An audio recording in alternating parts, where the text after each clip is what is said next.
안녕하세요. 마인드 디톡스의 묻지마 캔디입니다. 여러분, 외도 후에 무너진 신뢰를 과연 다시 쌓을 수 있을까요? 예전처럼 남편을 한 채 의심도 없이 무조건 믿고 신뢰했던 그 시절로는 돌아갈 수 없다라고 생각합니다. 신뢰만 무너진 게 아니라 우리들은 이미 의심병도 생겼기 때문입니다. 신뢰를 다시 회복한다는 거 너무나 어렵고 힘들고 쉽지 않은 건 사실입니다. 그렇지만 이혼하지 않고 같이 살기로 마음을 먹었다면 그나마 조금의 신뢰 관계가 있어야 살 수 있지 않겠습니까? 그리고 다시 새로 쌓으셔야 됩니다. 아무것도 없는 상태에서. 오늘은 외도 후 무너진 신뢰를 쌓기 위해서 어떻게 해야 하는지에 대해서 방송으로 진행하도록 하겠습니다. 첫 번째, 현재 상황에 대해서 객관적으로 판단하기. 외도한 배우자와 나와의 관계에 대해서 정확하게 판단해 보는 시간이 필요합니다. 스스로에게 질문을 해보는 거죠. 남편이 내가 원하는 대로 완벽하게 처신을 한다면 난 그걸 믿고 남편을 신뢰하면서 살아갈 수 있을까? 과연 내가 외도한 배우자를 용서할 수 있을까? 남편의 외도 말고도 그 이전에 우리 둘 사이에 어떤 다른 문제는 없었을까? 외도한 상황을 이미 알아버렸고 내 자신이 너무 고통스럽지만 그럼에도 그 외도한 걸 빼고 내가 함께 살아갈 가치가 있는 걸까? 등에 대한 여러 가지를 객관적으로 정리를 해 보셔야 합니다. 함께 살아가야 할지, 이혼을 해야 할지를 선택하는 시간이 필요합니다. 만약 이혼을 하지 않고 함께 살아갈 것이라면 좋은 부부 관계를 유지하셔야 되고, 그걸 유지하기 위해서는 최소한의 신뢰가 필요하기 때문입니다. 두 번째, 남편의 태도를 잘 살펴보기. 뭐 사실 진심으로 미안해하지 않는다고 생각을 합니다만 그래도 여러 번 미안하다고 말을 한다든가 그런 경우가 있고 그냥 걸렸으니까 대충 미안한 척하고 그렇게 그냥 기죽은 척하고 살아가자라고 마음 먹은 경우도 있을 거고요. 다음에는 진짜 그러지 않으려고 본인이 힘들지만 노력을 하고 있는지도 살펴보셔야 되고 잘못을 후회는 하고 있는지에 대해서도 보셔야 됩니다.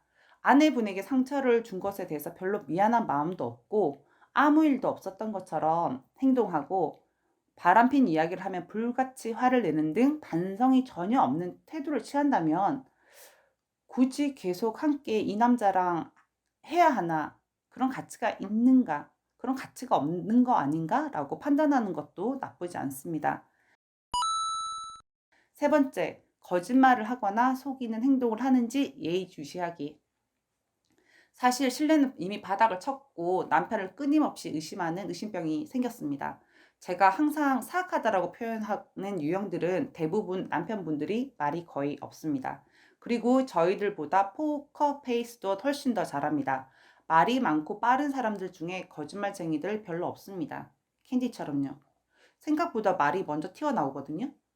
네, 뭔가 숨기는 것 같고 기분이 나쁘거나 쎄한 기분이 든다고 아내분들 말씀 많이 하시는데 그럴 때 아내분들이 남편분 뒷조사를 해보면 상간녀를 계속 만나고 있었던 경우가 많았습니다.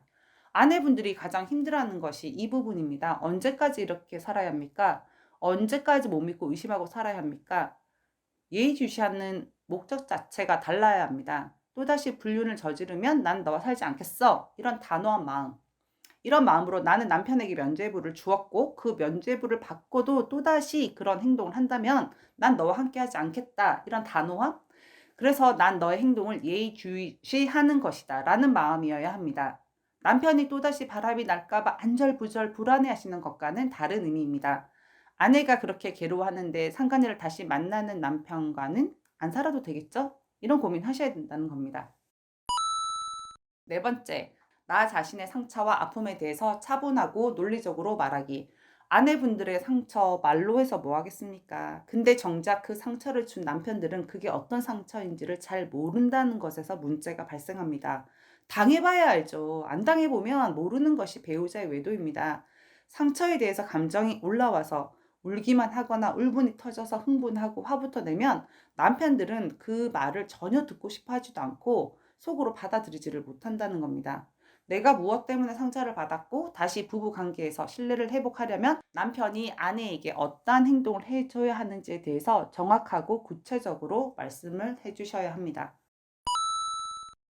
다섯 번째, 노력하는 태도를 보이면 인정해주기. 사람은 변하지 않는다는 말이 있습니다. 변하지 않더라도 아내분의 상처를 치유해 주려고 하고 관계 회복을 위한 조그만 노력이라도, 어떠한 노력이라도 한다면 그 부분은 인정해 주시는 것이 좋습니다. 그렇다고 거기에 큰 의미를 두고 홀딱 빠져가지고 예전처럼 남편 바라기로 되돌아가시면 안 됩니다. 가슴은 차갑게 객관적으로, 그래 네가 노력은 하는구나, 그건 내가 인정해 줄게, 이런 마음이어야 합니다.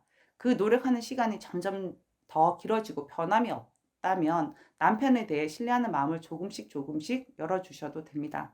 근데 전부 다는 절대로 안 됩니다. 6번째, 나 자신의 분노는 스스로 해결하기. 남편이 바람이 났는데 분노가 올라오지 않는 사람은 없습니다. 반복적으로 아주 긴 시간 동안 반복이 될 겁니다. 뭐 한두 번 정도는 남편에게 분노를 표출해도 됩니다. 그렇지만 반복적으로 지속적으로 하시면 안 됩니다. 신뢰하고 살기로 했다면 외도에 대한 이야기는 꺼내시면 안 됩니다. 분노 해결과 상처받은 내 상처 치유는 본인 스스로의 몫입니다. 남편에게 치유해달라고 징징징징징징 거르시면 안 됩니다. 내 감정은 내 것이고 내가 조절하셔야 한다는 겁니다.